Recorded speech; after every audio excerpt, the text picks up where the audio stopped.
Olá e sejam muito bem-vindos! Hoje vamos olhar para um tema que é, ao mesmo tempo, profundo e muito delicado: a depressão.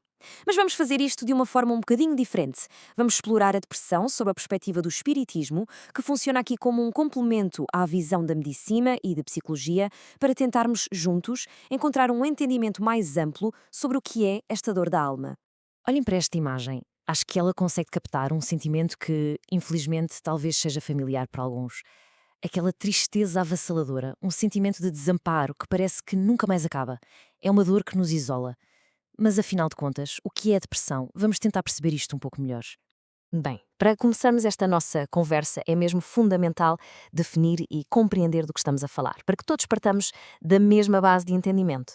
Pronto, aqui temos a definição, digamos, mais formal. E é importante percebermos logo uma coisa. Depressão não é apenas estar triste. É um estado muito, mas muito mais complexo.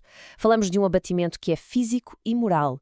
E o que é que isto envolve? Envolve ansiedade, um cansaço constante, uma inércia e, claro, aquela tristeza profunda, acompanhada de uma enorme falta de vontade de fazer o que quer que seja. E como é que isto se manifesta no nosso dia a dia? Bem, os sintomas podem ser muito variados e afetam a pessoa por inteiro.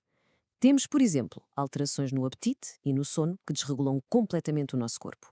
Há aquela fadiga, uma perda de energia que faz com que até a tarefa mais simples pareça uma montanha para escalar. E a nível mental, podem surgir sentimentos de inutilidade, de culpa, uma grande dificuldade de concentração, apatia e, por vezes, uma irritabilidade que pode ser difícil de gerir. E isto é bastante interessante, é que há certas fases e situações na vida que nos podem tornar mais vulneráveis. Falamos de períodos de grandes alterações hormonais, como o pós-parto ou a menopausa, a dor de uma perda muito significativa, ou o fardo de viver com uma doença crónica. E há um ponto aqui que é mesmo importante: o desgaste de quem cuida de um doente crónico é também um fator de risco enorme. Agora vamos fazer uma pequena viagem no tempo. Sabem, esta luta contra a tristeza profunda, que antigamente se chamava de melancolia, não é de agora, de todo. É uma dor que é, na verdade, ancestral. E esta citação ilustra isso na perfeição. Vejam bem, isto é do livro de Jó, tem milhares de anos, mas podia perfeitamente ter sido escrito hoje. Falarei na amargura da minha alma. É um eco de um sofrimento que atravessa séculos e séculos, a mostrar-nos que esta angústia, na verdade, sempre acompanhou a humanidade. Claro que a forma como entendemos esta condição evoluiu imenso.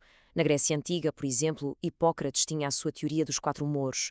Ele acreditava que a melancolia era causada por um excesso de bilis negra. Era uma visão puramente física do corpo. Hoje, claro, a psiquiatria moderna dá-nos uma compreensão muito mais completa, que já envolve a bioquímica do cérebro, a genética e todos os fatores psicossociais. E é exatamente aqui que a nossa análise dá um passo em frente, para uma nova dimensão. Vamos agora mergulhar na visão do espírito, uma perspectiva que tenta olhar para além do corpo físico e entender o ser humano na sua totalidade. Ora bem, segundo a doutrina espírita, o ser humano é composto por estas três partes que estão totalmente interligadas. Temos, claro, o corpo, a nossa caixa material, depois temos a alma, que é, no fundo, o espírito encarnado, a nossa essência imortal e inteligente, e, a fazer a ligação entre os dois, existe o perispírito. Pensem nisto como uma espécie de elo, um corpo semimaterial que transmite as sensações do espírito para o corpo e do corpo para o espírito. Então, para que serve tudo isto? O ponto central é este: a vida na Terra tem um propósito maior. Como nos diz o Livro dos Espíritos, cada um de nós tem uma missão, por mais simples que possa parecer. A encarnação é, na verdade, uma oportunidade para o espírito aprender, progredir, depurar-se e, ao mesmo tempo, contribuir para um plano universal. Vamos agora tocar num dos conceitos mais delicados da perspectiva espírita: as influências espirituais. O que a doutrina explica é que o nosso estado mental e emocional criam um campo de sintonia à nossa volta. E quando esse campo está fragilizado pela dor, pela tristeza, pode, digamos, abrir a porta a interações com outros espíritos. A este processo dá-se o nome de obsessão. É muito importante perceber que a obsessão não é toda igual, tem diferentes graus. Na obsessão simples existe uma influência, mas a pessoa consegue reconhecê-la.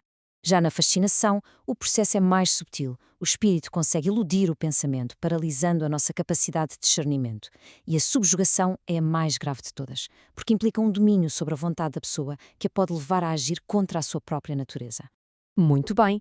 Depois de analisarmos as definições, os sintomas e as possíveis causas espirituais, a pergunta que fica é: e agora? Como é que se encontra a luz? Vamos focar-nos então nos caminhos para a renovação e para o equilíbrio. As fontes que estudamos indicam que, para além do tratamento médico convencional, que é absolutamente indispensável, que fique bem claro, existem várias terapias complementares que podem ajudar neste reencontro com o equilíbrio. Aqui estão alguns exemplos, como a fitoterapia, a acupuntura, os florais de Bach ou o Reiki, que, no fundo, trabalham a energia e a harmonia do ser como um todo. E isto leva-nos a um princípio que é fundamental em qualquer processo de recuperação. Ajuda-te a ti mesmo, que o céu te ajudará. Esta frase resume a importância da nossa própria vontade, do nosso esforço. A ajuda existe, está lá, mas o primeiro passo tem de ser nosso. É a chamada lei do trabalho e do progresso aplicada à nossa reforma íntima. Então, como é que podemos dar esse primeiro passo no nosso dia-a-dia? Este slide sugere uma espécie de rotina de fortalecimento espiritual. Primeiro, a prece, que é entendida não como uma reza decorada, mas como uma comunicação sincera com o plano superior. Segundo, o pensamento positivo, que é um exercício constante de vigiar a nossa mente.